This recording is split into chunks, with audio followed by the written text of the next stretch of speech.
Hello everyone, welcome to RPSC study hub. आज हम बात करेंगे एक और कैंडिडेट के इंटरव्यू के बारे में। इनका इंटरव्यू जो है वो संगीता आर्य मैम जो है इनके बोर्ड में हुआ था। मॉर्निंग शिफ्ट में इनका इंटरव्यू जो था वो लास्ट था, यानी लास्ट कैंडिडेट थे अपने शिफ्ट के ये। और इनका इंटरव्यू जो है वो 6 जुलाई को हुआ था। Okay, last candidate morning shift में। इन्होंने एमए करी है संस्कृत से। टीचर है ये लेवल 1, यानी ये 3rd ग्रेड टीचर है। हॉबी जो है इनकी है बैडमिंटन एंड संस्कृत श्लोक पाठन। तो आप देख सकते हैं बैडमिंटन तो नॉर्मल होती है, लेकिन इनकी हॉबी जो है वो एक और हॉबी जो है वो बिल्कुल डिफरेंट है, संस्कृत श्लोक पाठन। तो बिल्कुल डिफरेंट है। हो सकता है इनका इंटरव्यू काफ़ी अच्छा जाए हॉबी को देखकर। देखते हैं क्या क्या क्वेश्चन उनसे पूछे गए हैं।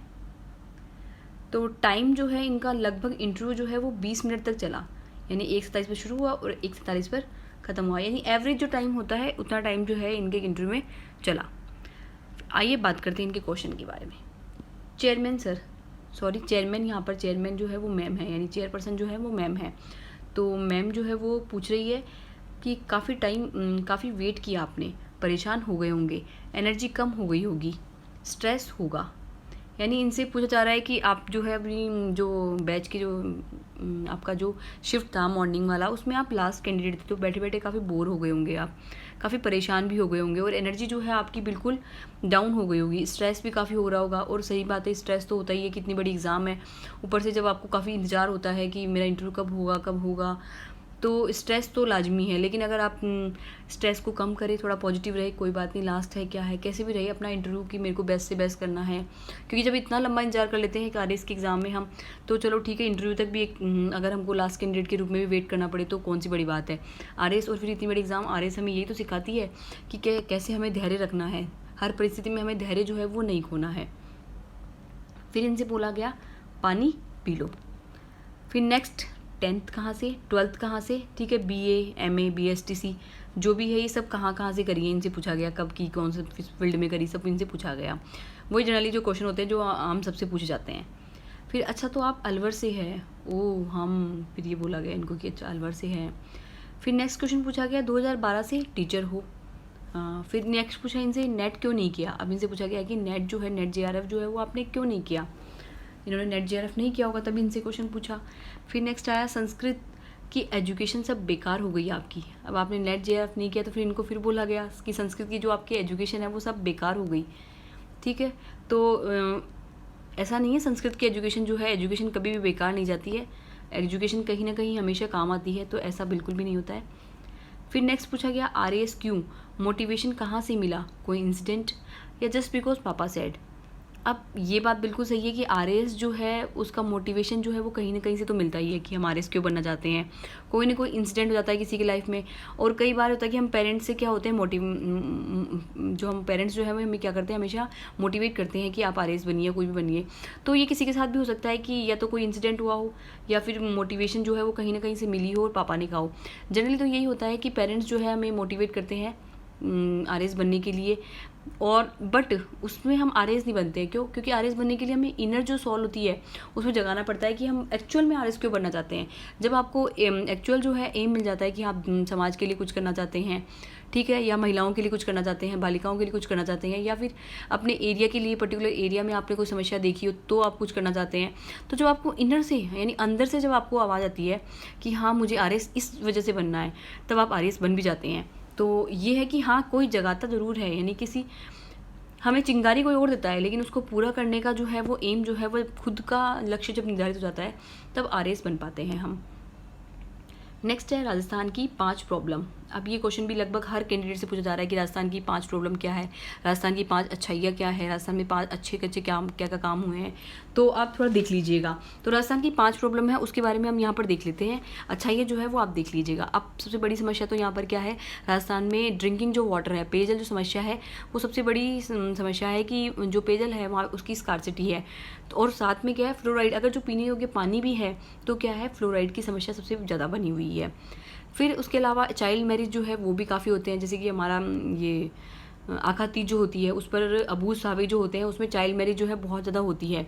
तो ये भी एक बड़ी समस्या है। बालिका शिक्षा जो है वो भी तीसरी बड़ी समस्या है। इसके अलावा सिलिकोसिस बीमारी जो कि माइनिंग से सेक्टर से रिलेटेड है, जिसमें मजदूरों को जो है सिलिकोसिस नाम की बीमारी जाती है। गवर्नमेंट ने इसके लिए काफ़ी रूल्स भी बनाए हैं, लेकिन फिर भी ये बीमारी जो है अभी भी एग्जिस्ट करती है। उसके अलावा बेरोजगारी जो है वो भी है। राजस्थान में जो है इंफ्रास्ट्रक्चर, जो हमारा आधारभूत संरचना है, इंफ्रास्ट्रक्चर जो है, रोड है वगैरह है, ये भी क्या है प्रॉपर रूप से कई जगहों पर क्या है डेवलप नहीं है। कई जगह पे तो कनेक्टिविटी भी नहीं अवेलेबल है। तो ये समस्याएं जो है वो राजस्थान को सॉल्व करने की काफ़ी ज़रूरत है।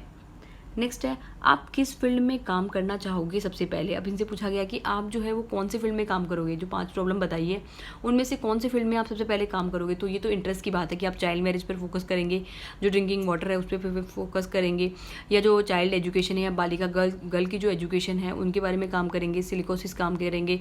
और हाँ, राजस्थान में बड़ी समस्या एक माइनिंग की भी है। सिलिकोसिस के अलावा माइनिंग की समस्या, जो अवैध माइनिंग होती है, लीगल माइनिंग, उसकी बड़ी समस्या है, तो उस पर काम करेंगे। इंफ्रास्ट्रक्चर जो है वो उसको डेवलप करेंगे, बेरोजगारी जो है उसको दूर करेंगे। ये तो क्या होगा, पर्सन टू पर्सन वेरी कर सकता है। फिर नेक्स्ट आया सिचुएशनल क्वेश्चन। सिचुएशनल क्वेश्चन यानी हाइपोथेटिकल जो है, इनसे क्वेश्चन पूछा गया। आप कई जगह, आप किसी जगह क्या हो, एसडीएम हो, लोग जो है वहाँ पर वैक्सीन नहीं लगवा रहे, क्या करोगे। एंड सम काउंटर क्वेश्चन भी इस पर पूछे गए। अब ये सिचुएशन क्वेश्चन दिया गया कि आप एक जगह पर एसडीएम हो और लोग, वहाँ के लोग जो है वो वैक्सीन जो है वो नहीं लगवा रहे हैं, तो ऐसी सिचुएशन में आप क्या करोगे वैक्सीन लगवाने के लिए, ठीक है। और इसके ऊपर उनसे क्या हुआ, काउंटर क्वेश्चन भी पूछे गए। और वाकई में ऐसा हो भी रहा है। गाँव में जो है, गाँव में देख लो या फिर कई जगहों पर ऐसे क्या हो रहा है कि लोग है ना वैक्सीन लगवाने से डर रहे हैं। उनको लग रहा है कि वैक्सीन से क्या होगा, हम कुछ दिनों बाद मर जाएंगे, या फिर वैक्सीन से जो है हम बीमार पड़ जाएंगे। तो ये जो कई तरह की जो अंधविश्वास और भ्रांतियाँ जो है वो लोगों में क्या है व्याप्त हो चुकी है कि वैक्सीन हमें नहीं लगवानी है, हम तो ऑलरेडी क्या है इम्यून पावर से स्ट्रॉन्ग है। तो इसलिए वैक्सीन का डर जो है वो लोगों में भगाना है। तो इसके लिए लोगों को समझाया जा सकता है कि वैक्सीन जो है वो क्या करेगी, आपकी हेल्थ को सही रखेगी। अगर आपको कोरोना हो भी जाता है तो क्या होगा, आपको सीवियर डिजीज़ नहीं होगी। इसके अलावा वैक्सीन लगवाने से क्या होगा, आपका इम्यून पावर जो है वो बढ़ेगा। हो सकता है कि आपको कोरोना ही ना हो, साथ में आपके घर वाले जो अन्य होते हैं उनको भी क्या होगा, कोरोना नहीं होगा। तो बेसिकली वैक्सीन लगवाना तो ज़रूरी है, ये समझाए हम। और भी तरीके हम जो है वो समझा सकते हैं इसके। नेक्स्ट है बैडमिंटन के नेशनल और इंटरनेशनल प्लेयर। अब बैडमिंटन के नेशनल प्लेयर की बात करें तो कुछ फेमस की बात करें तो सबसे पहले साइना नेहवाल जो है वो आ गई हमारी फीमेल प्लेयर में। पीवी सिंधु जो है वो आ गई। ज्वाला गुट्टा जो है वो फीमेल्स प्लेयर में 3 तो काफ़ी अच्छा खेलती है। उसके अलावा अगर हम पुरुषों में बात करें तो श्रीकांत किदाम्बी हो गए, बी साई प्रणीत हो गए, पी कश्यप हो गए। ये सब जो है हमारे इंडियन जो है प्लेयर्स हो गए।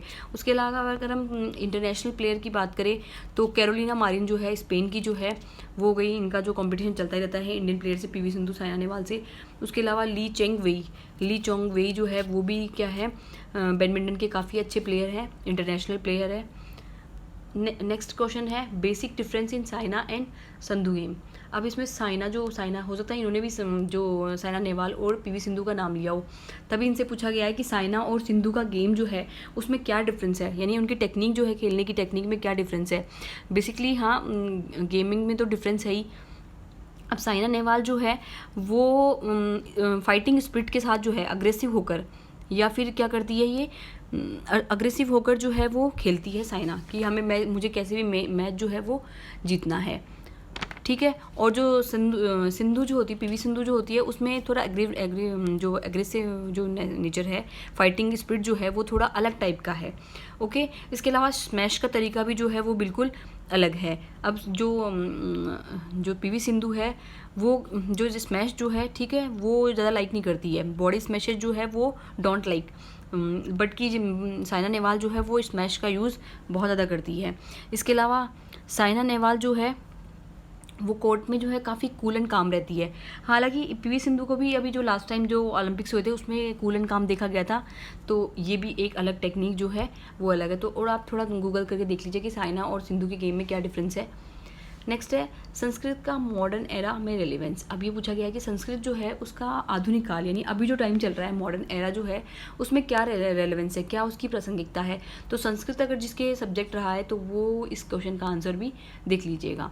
नेक्स्ट है some example that prove Sanskrit is a scientific language. फिर इनसे पूछा गया कि कुछ एग्जाम्पल दो जो ये प्रूव करते हैं कि संस्कृत जो है वो एक वैज्ञानिक भाषा है, यानी एक साइंटिफिक लैंग्वेज है।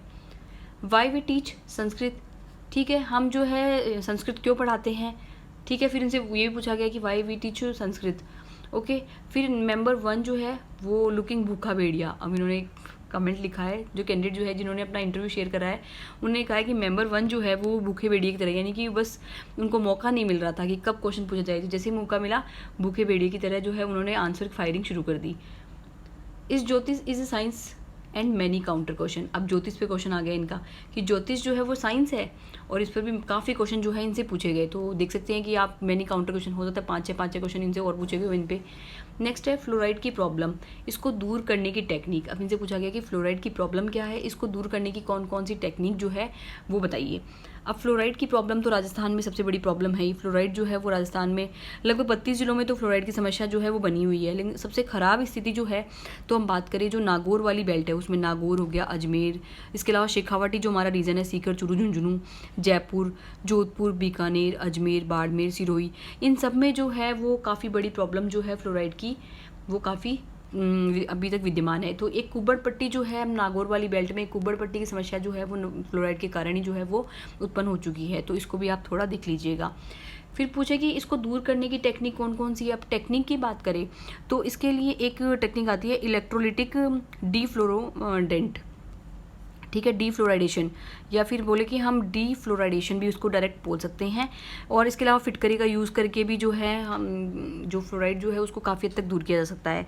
लेकिन वाटर फिल्टर के थ्रू अगर हम फ्लोराइड को दूर करते हैं तो काफ़ी बेनिफिशियल माना जाता है, क्योंकि ये काफ़ी हद तक जो है वो फ्लोराइड को दूर करता है। अब भारतीय मानक क्या कहता है, भारतीय मानक ये कहता है कि भारतीय मानक ब्यूरो पानी में जो है फ्लोराइड की मात्रा जो है वो 1.5 मिलीग्राम से अधिक नहीं होनी चाहिए, यानी 1.5 मिलीग्राम ही जो है तक फ्लोराइड जो है वो हार्मफुल नहीं होता है। उसके बाद अगर वो बढ़ता है तो क्या होता है, वो बॉडी के लिए हार्मफुल होता है। तो राजस्थान में जो अधिकांश जगहों पर जो है 1.5 से अधिक जो है फ्लोराइड जो पाया जाता है। तो फ्लोराइड की समस्या जो विद्यमान है, जिससे कुब्बड़ पट्टी का रोग भी हो जाता है। इसके लिए क्या कर सकते हैं, एक तो ये हो ही गया कि इलेक्ट्रोलिटिक डी फ्लोराइडेशन जो है वो टेक्निक अपनाई जाए, सामुदायिक क्षेत्रों पर जो है वो लगाई जाए, कई जगहों पर लगाई भी गई है, ठीक है। और इसके अलावा क्या है, CSR के तहत बहुत सारे प्रोजेक्ट भी चल रहे हैं, जैसे स्वराज ट्रैक्टर का नागौर में, अजमेर में जो है कुछ प्रोजेक्ट भी चल रहा है, अभियान चल रहा है, ठीक है। इसमें क्या किया जा रहा है, फ्लोराइड की समस्या को दूर किया जाता है। इसके अलावा और भी CSR के तहत प्रोजेक्ट चल रहे हैं, गवर्नमेंट के भी प्रोजेक्ट चल रहे हैं, जो लगातार फ्लोराइड की समस्या जो है उसको दूर करने के लिए प्रयास कर रही है। नेक्स्ट हम बात करें चिरंजीवी योजना एंड काउंटर क्वेश्चन। अब चिरंजीवी योजना के बारे में पूछा गया। अब चिरंजीवी योजना का इसलिए क्वेश्चन पूछा गया क्योंकि चिरंजीवी योजना से जो है लोगों को बेनिफिट मिलना अभी प्रारंभ नहीं हुआ है। इसका बेनिफिट जो है वो जल्द मिलने वाला था, लेकिन अभी काफ़ी टाइम हो चुका है और नहीं मिल पाया है, और काफ़ी लोग तो एनरोल भी नहीं हो पा रहे थे। तो पहले समस्या ये भी थी, तो अभी लाभ नहीं मिल पा रहा है। इसलिए चिरंजीवी योजना को आप देख लीजिएगा कि क्या क्या है और किस कौन कौन से बेनिफिट जो है इसके अंदर मिल रहे हैं। इसमें कोरोना जो है वो भी कवर है। फिर नेक्स्ट है Jan Aadhaar and counter question. अब जन आधार कार्ड जो है वही हमारा भामाशाह कार्ड जो है उसको चेंज करके अब जन आधार कार्ड कर दिया गया था। जो नई गवर्नमेंट चेंज हुई थी तो उस पर काफ़ी काउंटर क्वेश्चन पूछे गए हैं कि जन आधार कार्ड क्या है, जन आधार कार्ड कहाँ कहाँ वैलिड है, कहाँ कहाँ इनवैलिड है, कौन कौन सी योजनाओं में जो है जन आधार का इंपॉर्टेंस है, ठीक है, इसमें कौन कौन सी इन्फॉर्मेशन जो है वो है, ये सब जो है आप पढ़ लीजिएगा। अब चिरंजीवी योजना जो है उसके लिए भी जन आधार कार्ड होना क्या है, ज़रूरी है। M2 अब मेंबर 2 है, वो पूछ रहे हैं इजराइल फिलिस्तीन एंड काउंटर क्वेश्चन। अब इजराइल फिलिस्तीन जो विवाद है जो चलता रहता है और हाल ही में अभी थोड़े दिन पहले भी वापस से स्टार्ट हो गया था, तो इस पर भी काफ़ी काउंटर क्वेश्चन पूछे गए। इजराइल फिलिस्तीन विवाद तो काफ़ी इंपॉर्टेंट है और भी लोगों से पूछा गया। नेक्स्ट पूछा गया 371 एंड काउंटर क्वेश्चन। अब 371 पर धारा जो 371 है उस पर भी जो है इनसे क्वेश्चन पूछा गया। 371 जो धारा है इसके अंदर बहुत सारी जो धाराएं जो है वो सम्मिलित है, जैसे ए से लेकर लगभग जे तक जो है बहुत सारे राज्य जो हैं उन तक उनमें प्रोविज़न है। जैसे कि हम बात करें नागालैंड का, हिमाचल प्रदेश, महाराष्ट्र, गुजरात, असम, मणिपुर, ठीक है, मिज़ोरम, गोवा, कर्नाटका, अरुणाचल प्रदेश, आंध्र प्रदेश, सिक्किम, इन सभी के लिए जो है प्रोविज़न दिए गए हैं किसमें, 371, ठीक है। 371 में ए से लेकर अगर जे तक की बात करें तो इनके लिए विशेष प्रोविज़न जो है वो बनाए गए हैं। कुछ राज्यों को विशेष अधिकार जो है इसके तहत प्रदान किए गए हैं। इसको और आप देख लीजिएगा डिटेल से। फिर है SSA का मतलब आई थिंक ये हो गया सर्व शिक्षा अभियान जो है राजस्थान में चल रहा है, उस पर काउंटर क्वेश्चन जो है वो पूछे गए हैं। बहुत सारे क्वेश्चन पूछे गए इस पर। नेक्स्ट बात करें M3 जो मेंबर 3 है, वो क्या पूछते हैं, आपने तैयारी कैसे की, ठीक है। इनसे जनरली क्वेश्चन पूछ रहे हैं आपने तैयारी कैसे की, क्या क्या पढ़ा आपने, कोई कोचिंग भी की है क्या, ठीक है। फिर पूछी लास्ट बुक जो आप पढ़ी हो आपने। अब उनसे पूछा गया कि लास्ट बुक जो है वो आपने कौन सी पढ़ी है, तो इन्होंने बताया भगवद गीता। ठीक है, भगवद गीता पढ़ी होगी। फिर इनसे पूछा है कि भगवद गीता, फिर बोले पढ़ी होगी, ओके। तो फिर उसने उनसे पूछा कितने अध्याय, अब गीता में क्या है, भगवद गीता में 18 अध्याय हो गए। फिर पूछा कोई श्लोक याद है क्या, तो फिर इनसे क्या बोला, श्लोक पूछा गया। फिर श्लोक के बाद कौन से अध्याय का सुनाओगे, फिर इनसे पूछा गया कि कौन से अध्याय से सुनाया आपने श्लोक। ये पूछा जाता है कौन से अध्याय से सुनाया या कौन से अध्याय से सुनाओगे। फिर पूछा अर्थ भी बताओ, तो ये ध्यान रख लीजिएगा आप अगर गीता से क्वेश्चन पूछ रहे हैं, ठीक है, भगवद गीता से अगर प्रश्न, अगर आप भगवद गीता किसी भी तरह से नाम ले रहे हैं तो भगवद गीता के बारे में आपको सब कुछ पता होना चाहिए, कितने अध्याय है, श्लोक कौन कौन से हैं, और अगर आपने कोई श्लोक सुनाया है तो वो कौन से अध्याय का सुनाया है, उसका अर्थ भी आप याद करके जाइएगा। ठीक है। फिर लास्ट में इनको बोला गया कि चेयरमैन सर बोलते हैं इनको, चेयरमैन मैम, सॉरी मैम है ये, तो उनको मैम ने बोला कि यू मे गो, कि आप जा सकते हैं। ओके।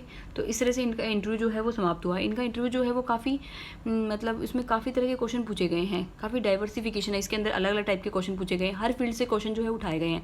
तो मेंबर आप देख सकते हैं कि हर मेंबर ने जो है अलग अलग फील्ड से क्वेश्चन, स्पोर्ट्स से उठा लिए, अलग अलग टाइप से क्वेश्चन उठाए। तो इनका इंटरव्यू काफ़ी ज़्यादा अच्छा गया है, अलग टाइप का इंटरव्यू है। होप इनका सिलेक्शन हो। Thank you for watching this video.